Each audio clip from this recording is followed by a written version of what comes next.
There is a waterfall in Shizuoka Prefecture, Japan, called Joren Falls. It is beautiful.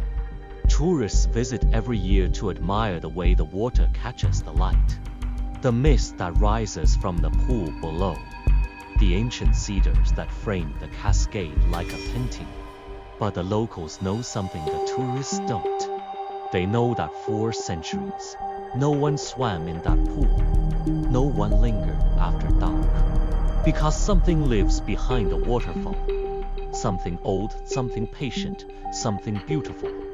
Her name is Jorogumo, the Binding Bride, a creature that has been spinning her web across Japanese folklore for over 400 years.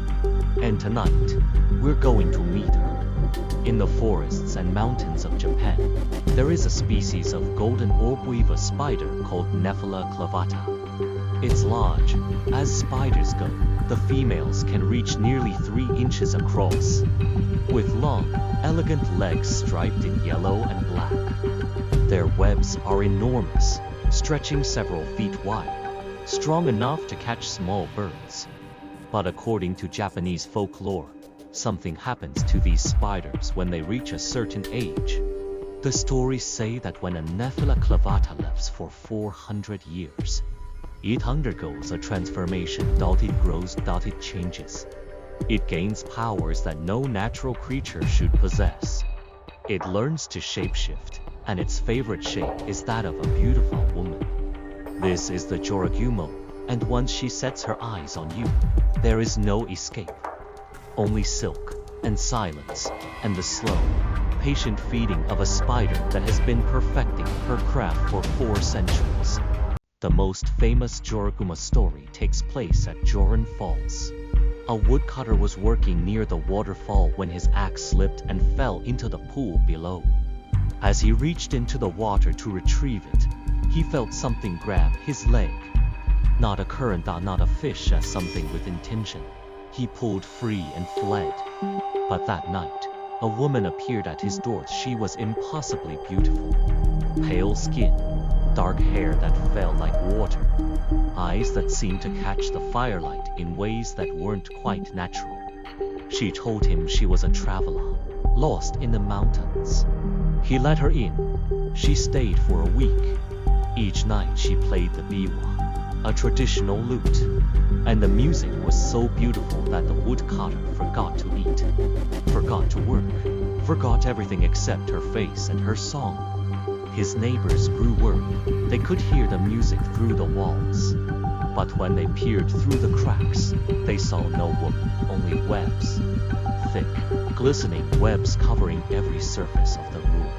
And the woodcutter sitting in the center, wrapped in silk, smiling. That is how the Jorogumo hunts.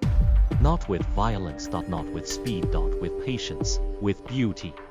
With music and warmth and the slow, careful wrapping of silk around a man who has already stopped struggling. Other stories describe different methods.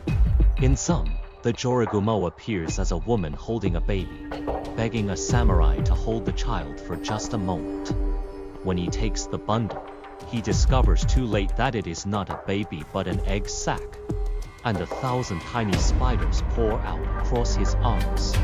In others, she lures fishermen to rivers by creating the illusion of a drowning woman. When they dive in to save her, the water fills with silk, and they never surface.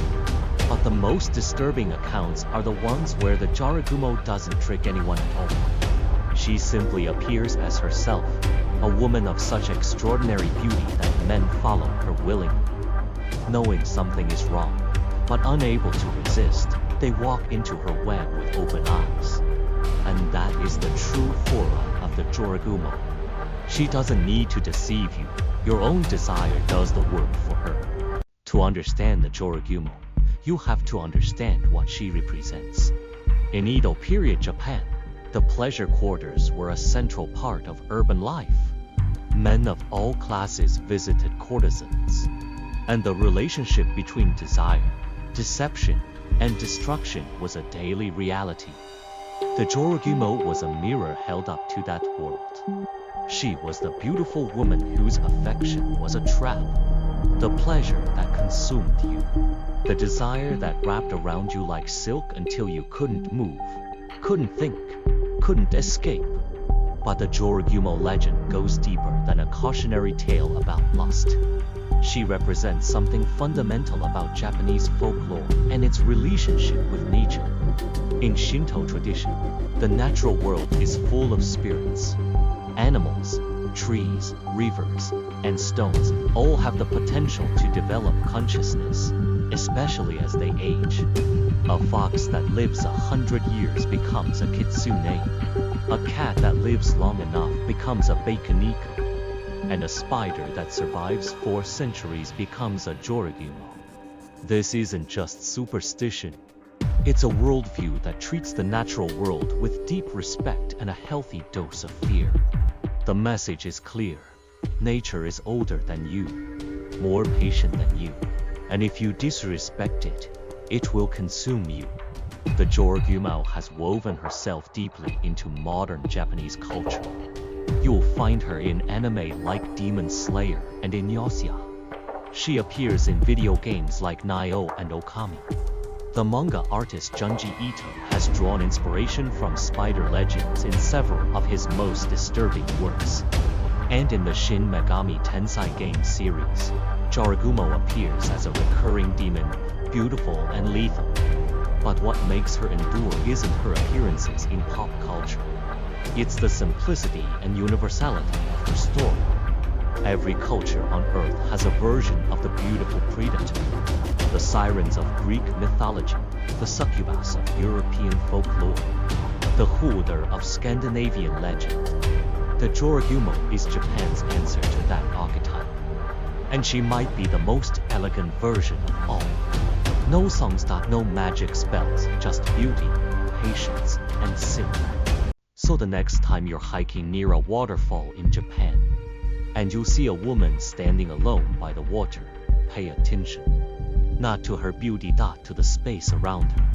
To the way the light catches something in the air that shouldn't be there. To the faint, almost invisible threads that stretch between the trees. Because the Jorogumo doesn't chase, she doesn't need to. She simply waits, and she has been waiting for a very, very long time. Now I want to hear from you. Every culture has a story about a beautiful creature that lures people to their doom. What's the version from your country? Drop it in the comments. I want to build the biggest collection of these legends from around the world. And if you know what we haven't covered yet, we might just make it into an episode. If you're new here, welcome to Mythic Abyss, where we go deep into the monsters and legends that most channels are too afraid to touch. Hit subscribe so you don't miss what's coming. And share this with someone who needs to hear it. Next week, we're leaving Japan and heading to the cold, wind-swept shores of Scotland. To meet the Nuckelavee, a skinless demon from the sea whose very breath brings plague and ruin. That one is not for the faint of heart. This is Mythic Abyss. Legends they don't want you to know.